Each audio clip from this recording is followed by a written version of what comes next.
If you make yourself more than just a man, if you devote yourself to an ideal, and if they can't stop you. You're a man. You are a man. Stand up and be a man. I mean, this is kind of part of being a man. It's like, you kind of got to fuck it all up a little bit. I think so. I think part of learning is dying.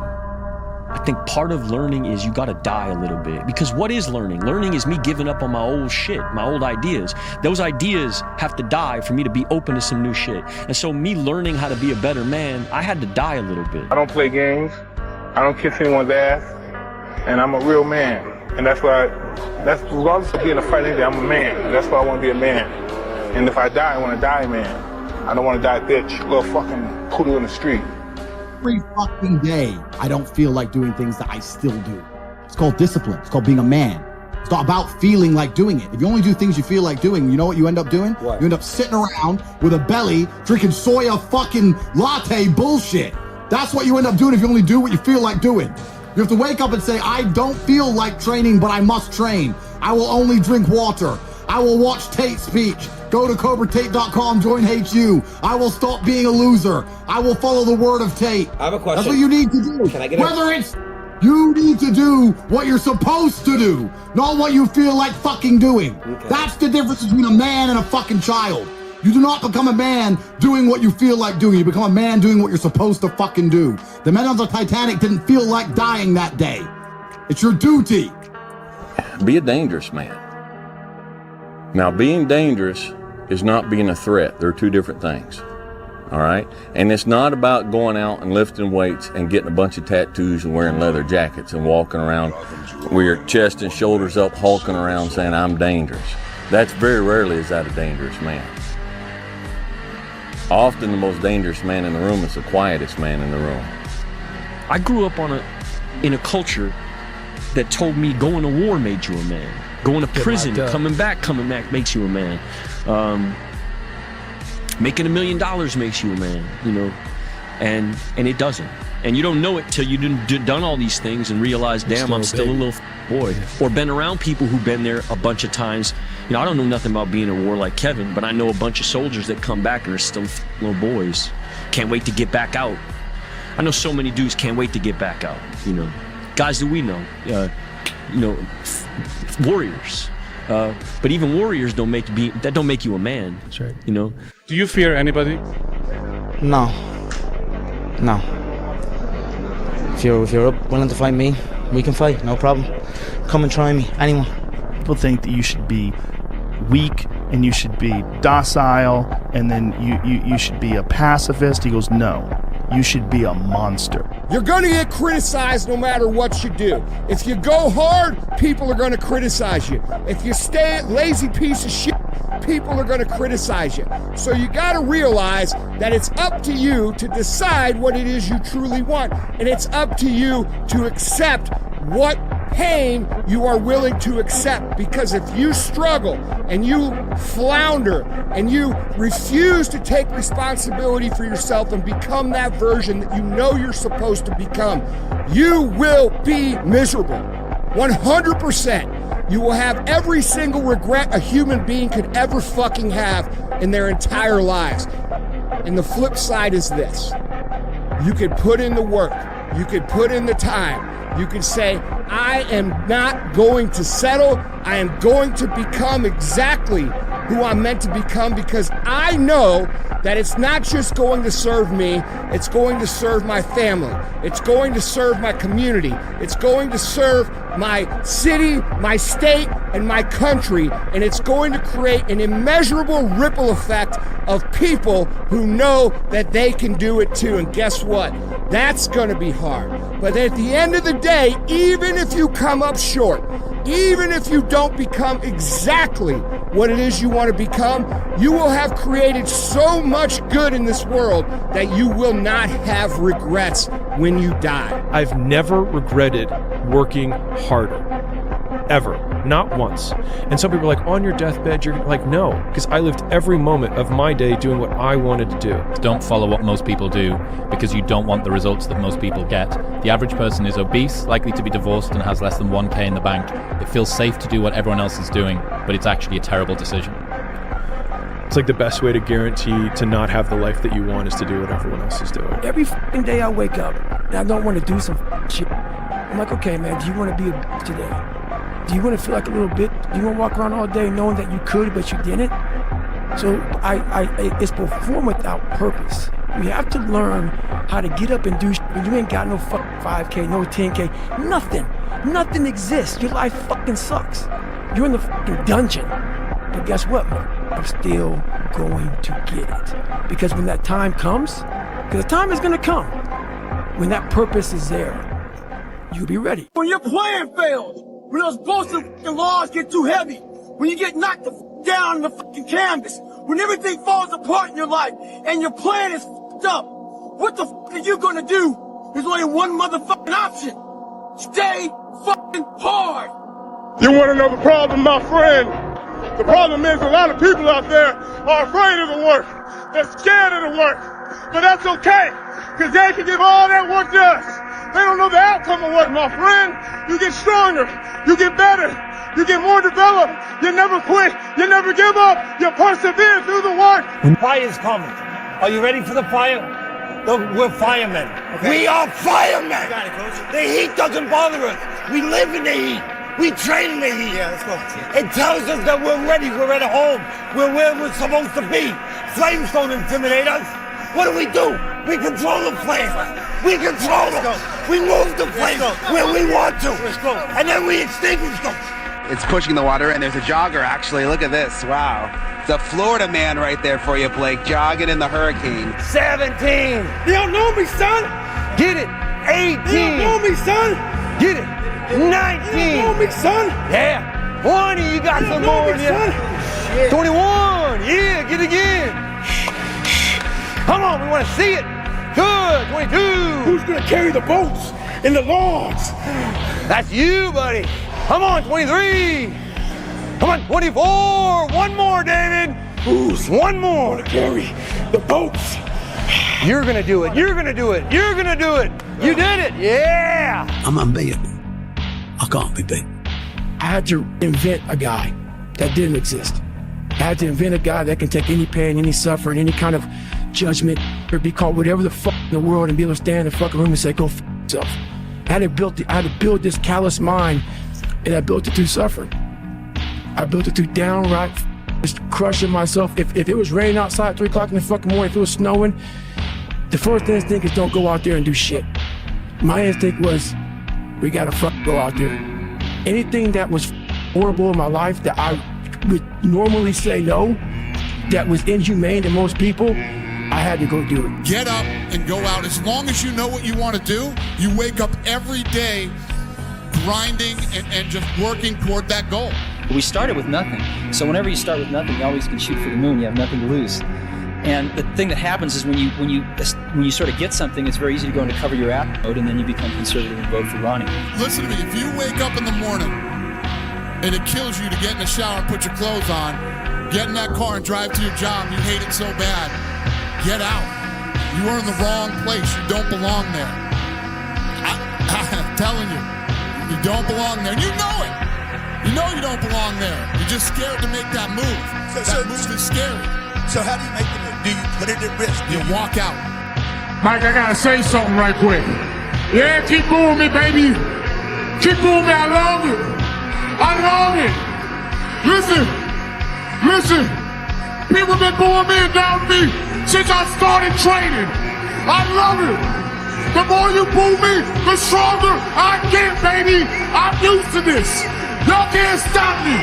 Keep it up, baby. Keep it up. Y'all can't stop me. I will be the one that is physically harder and mentally stronger, and I will work to maintain that position.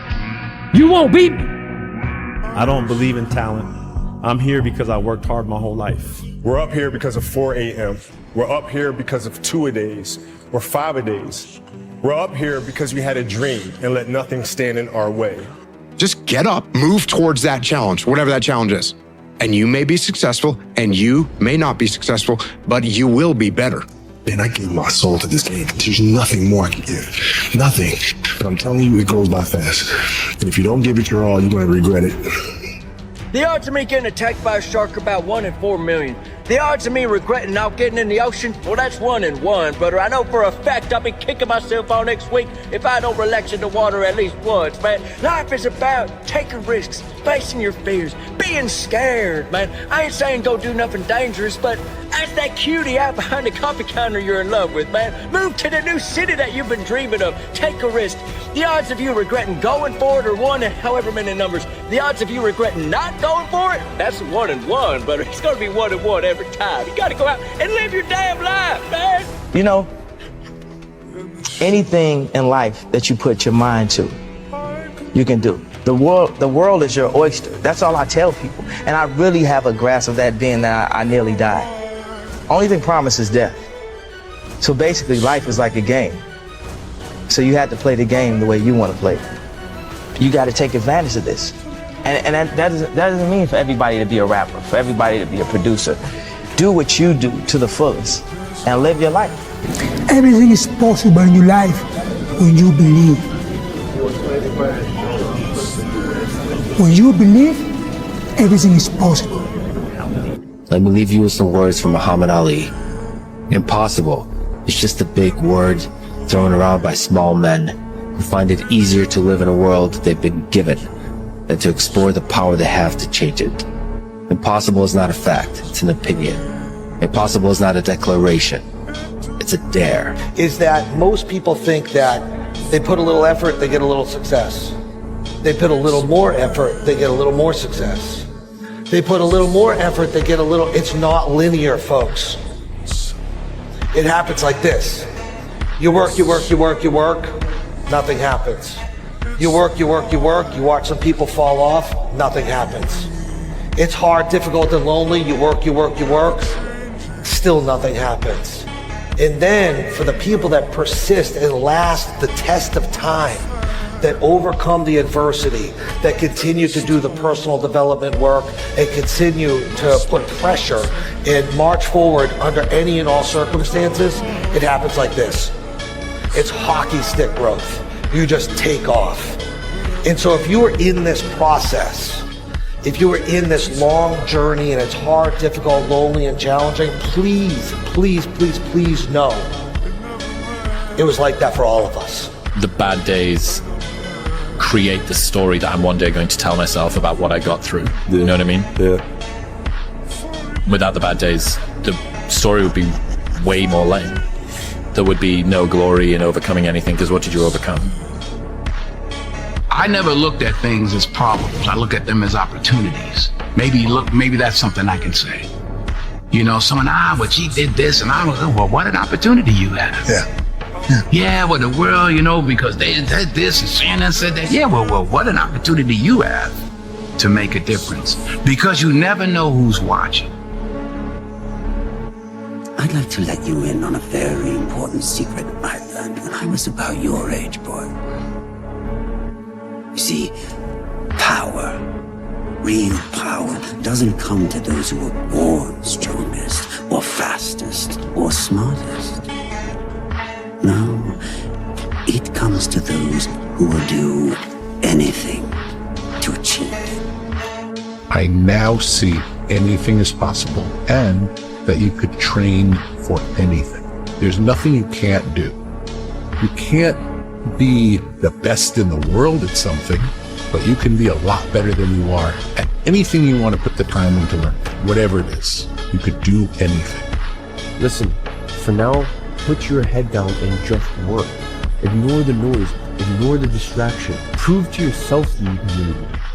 And then go show the rest of the world that you did. It's your dream. If you want it to happen, get your butt up and make it happen. If you want it to happen, rise and grind. Because this is my time. This is my moment. Tomorrow. Ain't no such thing as tomorrow. We only got today. And for many of you, this is your chance. This is your shot. This is your moment. This is your time. This is your opportunity. This is your place. Everybody gets one chance to do something great. Most people never take the chance, either because they're too scared or they don't recognize it when it spits on their shoes. This is your big chance. Being a winner is a curse. It doesn't matter how much you've won before. You're not a winner until you win again. Let's go. And again. And again. Nothing is enough. No one understands. And you never want it to stop. A lot of people are afraid to even try hard because if you try hard and you fail, you feel like a failure. But the aspect of being a failure doesn't come from the success in the end. It comes from if you really quit on yourself, or if you don't put in the effort you know you can put in, you're kind of holding back on your true potential. That's what I think you really deep down feel like a failure. Well, I sat there for a while and I was like, man, no one's going to come to help me. No one's going to come to help me. It's me against me. Time to train at that time. Set a time to go to sleep at that time. Set a time to get up at that time. Don't tell yourself you need to do something and then don't do it. That's what I was talking about with Ariel. I knew in my head I was saying, get up at this time. I didn't get up at that time. Train at this time. I didn't train at that time. Don't eat this. I ate that. Don't drink that. I drank it. And these all just infiltrate my mental strength. One thing important is that we all have these moments in time that either make you or break you, that can determine the rest of your life. The rest of your life can be determined by one simple decision. And I had a decision to make. I wanted to quit. I wanted to give up. There wasn't some inspirational quote. There wasn't nothing. It was me, myself, and it was freezing out here. I had to make a decision. The decision I make was to get up and keep on going. That one moment changed the rest of my life. To get something you never had, you have to do something you never did.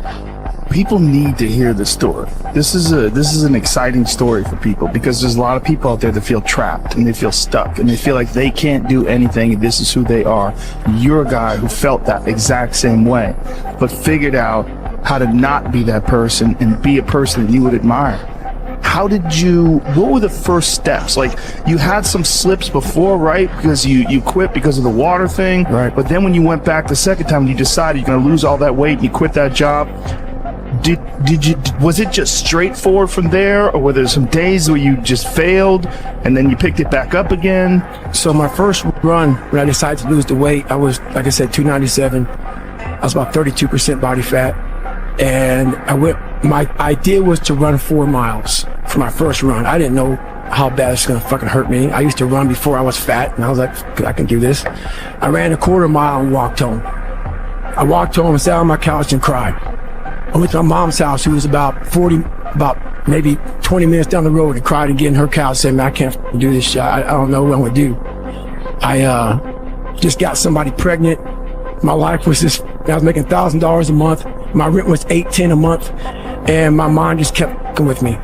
And kept, you're not good enough, man. This isn't for you, man. These guys are best fuckers on the planet Earth. You're not that. And what it was, and it's kind of funny, I was obsessed with Rocky. Rocky 1 in particular.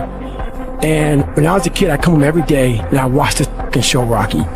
And I would fast forward with the little VHS tapes to round 14. Round 14 f***ed me up like nobody's business. Why? This song came on, right? So when I broke the pull-up record, I listened to the song for 17 hours. It's 2 minutes and 13 seconds. And I'm able to visualize and dream like nobody's business. And I know that I can create a vision that many people can't. And I work for it. So the vision I had was when Apollo Creed beat the shit out of Rocky, beat the shit out of him, he kept fighting. He was a dumb fighter, couldn't read, that was me. Couldn't read, couldn't write, just punchy, everything about him. And Apollo beat the shit out of him. He was in that corner, everybody was saying, stay the down. And him getting up, Apollo Creed raised his arms up in the air, turned around, thought he won the fight. He turns around and sees this guy getting up, and it was the face of Apollo Creed that changed my life. The face of Apollo Creed. It was like, just by that motherfucker getting up, not winning, just by him getting the up, Apollo Creed was his champ. He's the best. Rocky had taken his soul, had literally taken his soul. His head goes down. He looks at him like, what the are you? I wanted to be that, not Rocky. I wanted to be the guy that people looked at. I don't care if you like me or didn't like. I don't care. But it said, this is going to keep coming after whatever is in front of him. I wanted that. I wanted that worse than anything in the world. There are winners, there are losers, and there are people who have not discovered how to win. All they need is some insight or a different strategy or plan of action to make some adjustments that will open up the key to a whole new future for them, that will give them access to the unlimited power that they have within themselves. That's all that they need. So what I want you to do is think about something you want for you, that's real for you, that's important for you, that will give your life some special meaning and power. I don't want you to assume that. See, 5 years ago when I started out in this area, I would not have been able to make the mental leap that I would be up to where I am right now. I don't want you to begin to just psych yourself out. No. I want you to be able to say something to yourself that will enable you to maintain a level of integrity with yourself. That when you say this, even when you face tremendous setbacks, it will be a benchmark to keep you in the game, to keep you moving forward and experimenting and readjusting your strategy and your plan of action, continuously looking for ways to win. Now you gotta ask yourself, are you here to prove something to other people? Or prove something to yourself? What? You set me up to fail? Why? If you only do what you can do, you will never be more than you are now. When I had my accident, I found out at that moment, nothing in life is promised except death. If you have the opportunity to play this game of life, you need to appreciate every moment. A lot of people don't appreciate their moment until it's past.